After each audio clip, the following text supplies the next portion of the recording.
Excuse me. Shammy? Look at us all! Four gaping mouths. The perfect quartet. I love to write it. Just this second of time. As now as you are. Herr Chamberlain. Impertinent Mozart. I must speak to the Emperor at once. Herr Prefect. Thinking ignorant Mozart. Debasing opera with his vulgarity. Herr Court Composer. Thinking German Mozart. What can he finally know about music? And Herr Mozart himself in the middle, thinking, I'm just a good fellow. Why do they all disapprove of me? That's why opera is important, Baron, because it is realer than any play.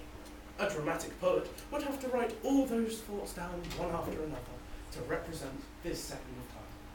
The composer can put them all down at once and still make us hear each one.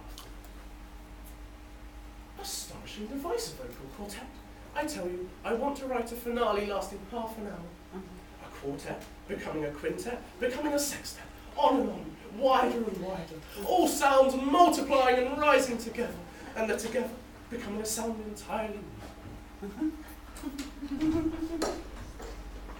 I bet you that's how God hears the world. Sounds ascending at once and mixing in his ear to become an unending music, unimaginable to us. That's our job. That's our job, we composers. To combine the inner minds of him and him and him, and her, the thoughts of chambermaids and court composers, and turn the audience into God.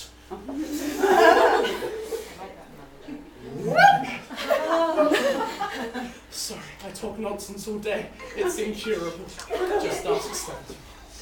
My tongue is stupid. My heart isn't. Oh. Yeah.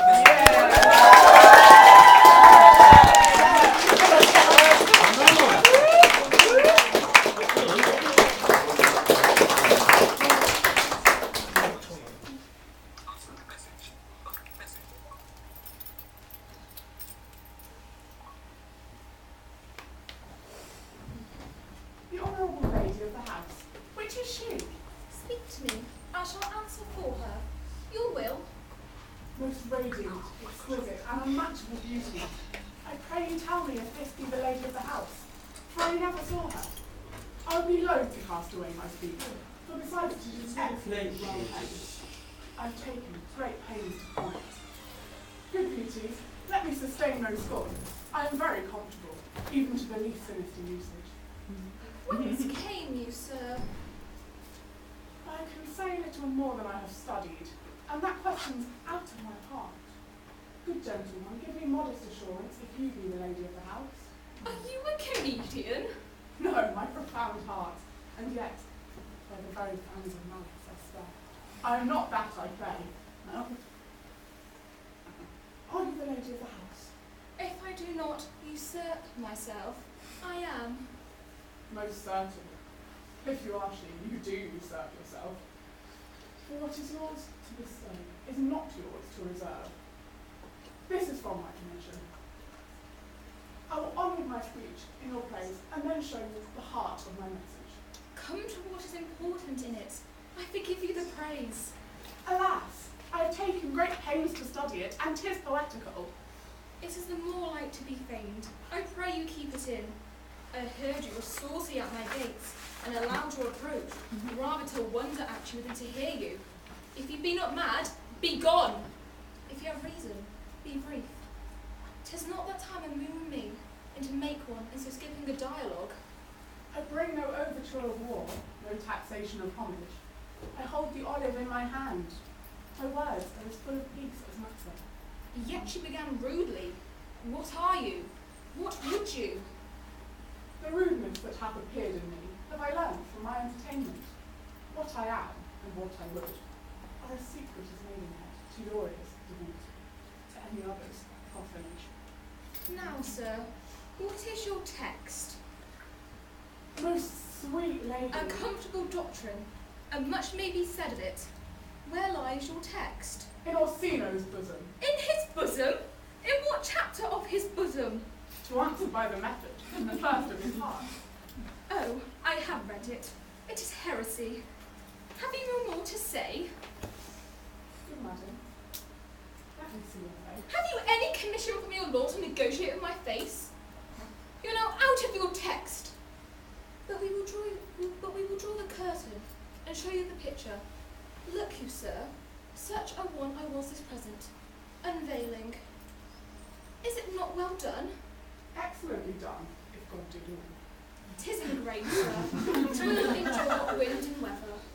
'Tis beauty truly blent, whose red and white nature's own sweet and cunning hand laid on.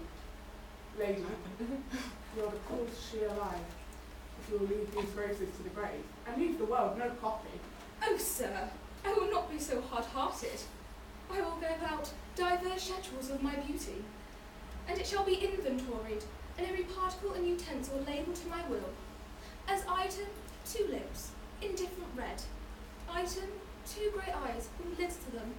Item, 1 neck, 1 chin, and so forth. Were you sent hither to praise me? I see. I see what you are. You are too proud, but if you are the devil, you are fair. My lord and master loves you. Such love could be but recompense. Though you Though were. you were crowned the nonpareil of beauty, How does he love me? with adorations, with fertile tears, with groans that thunder love, with sighs of fire. Oh, your lord does know my mind. I cannot love him. Yet I suppose him virtuous, know him noble, of great estate, of fresh and stainless youth, and in voices well divulged, learned, free and valiant, and in dimension, and the shape of nature, a gracious person. But yet I cannot love him. He might have took his answer long ago. If I did love you in my master's flame, such suffering, such a deadly life, in your denial I would find no sense. I would not understand it. Why? What would you? Make me a willow cabin at your gate, and call upon my soul within the house. Write loyal cantons of contemned love, and sing them loud, even in the dead of night. Hallow your name to the reverberate hills, and make the babbling gossip of the air cry out, Olivia! Oh, you should not rest between the elements of air and earth, but you should pity me. You might do much. What is your parentage? Above my fortunes, yet my state is well. I am a gentleman. Get you to your lord. I cannot love him. Let him send no more. Unless, perchance, you come to me again. Tell me how he takes it. Fare you well. I thank you for your pains. Spend this for me. I am no feed post lady. Keep your purse. My master, not myself, lacks recompense. Love make his heart of flint that you shall love. Let your fervour, like my master's be, placed in content. Farewell, fair courser.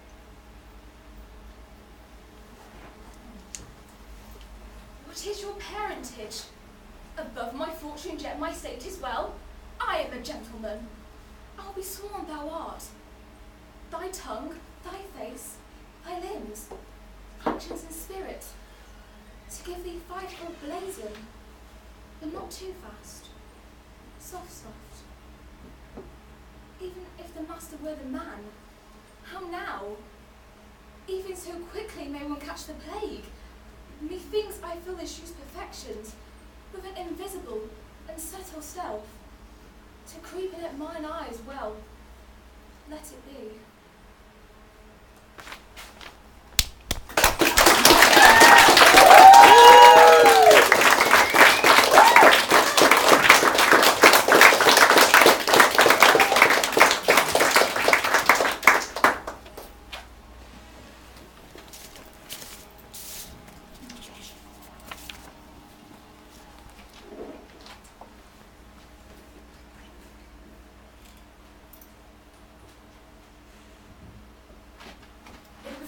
Short steps from your bed to the door.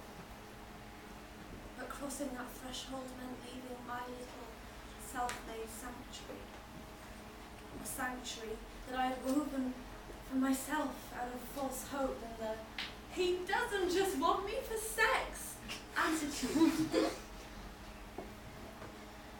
For me, lust, however painful, is unavoidable. I have slowly but surely severed the ties between my body and my mind, making every sexual encounter half routine and half improvised, unscripted, passionless pornography. You let me stay that night, but only if I said that morning sex was on the cards. There was no need to sign a contract. On agreement, you chuckled and said, "I knew you'd say yes." Even I make jokes about being a slut. You have to laugh because sleeping around is rarely funny. Why don't we all joke that my vagina is big enough to fit even your narcissism? Hilarity is not something that I associate with my dwindling innocence or my growing reputation. I didn't sleep that night. You did. Did you know that you talk in your sleep? Just mumbling, really, but it was like being given a snapshot into your dreams that seem as tormented as mine. We're more similar than I'd like to admit, but it is hard to accept yourself as somebody that you don't want to be, and you would understand that more than anybody.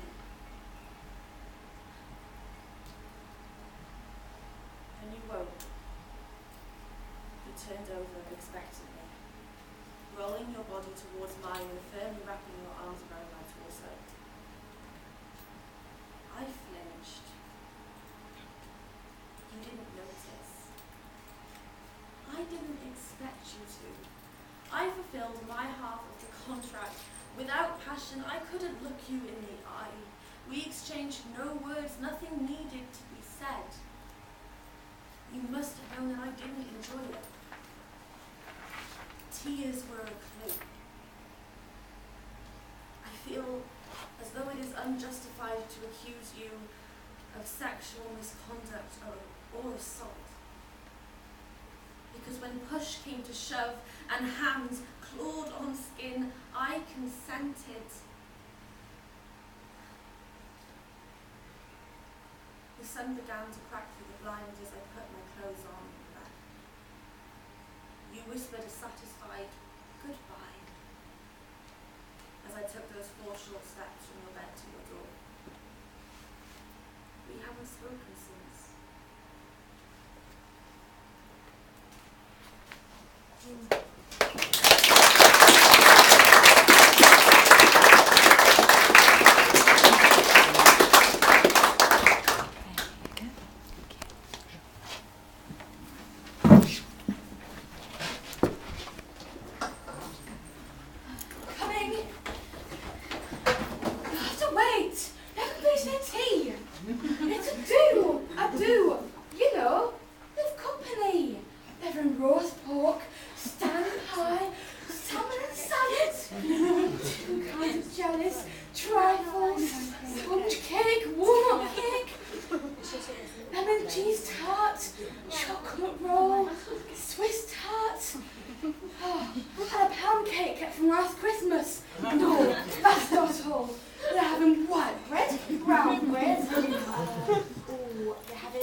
Alderman. Alderman Halliwell, and Mrs., of course. Councillor Albert Parker, and Mrs. Parker. Mr. Robert Soppet, and Mrs. Soppet. And, of course, Miss Holmes. But she stopped eating. You're courting her, aren't you? I saw you the other night down by Clepton Woods. Now, Milton's lad. Now, don't look at me like that. I'm not telling you. I like that shilling. Do you want to see her? I told you. She's finished eating. She can't put it away like some of them. You'd have thought they'd been pined for a month. Where they're going at it. I'll tell her. She better come that way through the greenhouse. Oh, by the way, my name's Ruby Birtle.